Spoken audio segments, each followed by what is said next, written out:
নমস্কাৰ। কবিতাৰ শিৰোনাম কেতিয়া জানো প্ৰেমত পৰিছিলোঁ তোমাৰ। কবিতাটো লিখিছে স্বপ্নালাহন বাইদেৱে।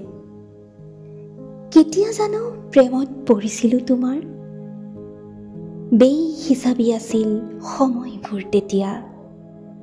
নিশাবোৰ নাছিল দীঘলীয়া, অতৃপ্ত আছিল চকুৰ পতা। খোজৰ গতি ধীৰ আছিল, প্ৰতিটো খোজেই গান আছিল, বাটে বাটে গুণগুণাইছিল। মধুকৰৰ দৰেই মই আছিলোঁ তোমাৰ প্ৰেমিকা। তেতিয়া স্নিগ্ধ জোনাকে হৃদয়ত আহি বহিছিল পাৰিলৈ সুকোমল দলিচা। তোমাৰ প্ৰেমেৰেই হৈছিল ফৰিং ফুটা মনৰ বাটচৰা।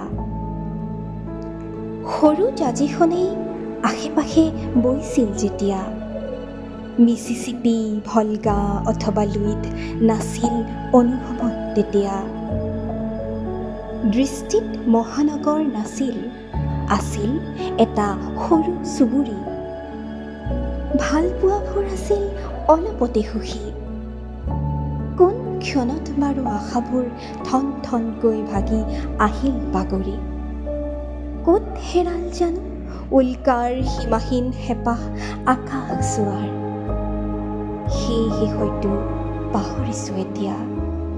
কেতিয়া জানো প্ৰেমত পৰিছিলোঁ তোমাৰ। ধন্যবাদ।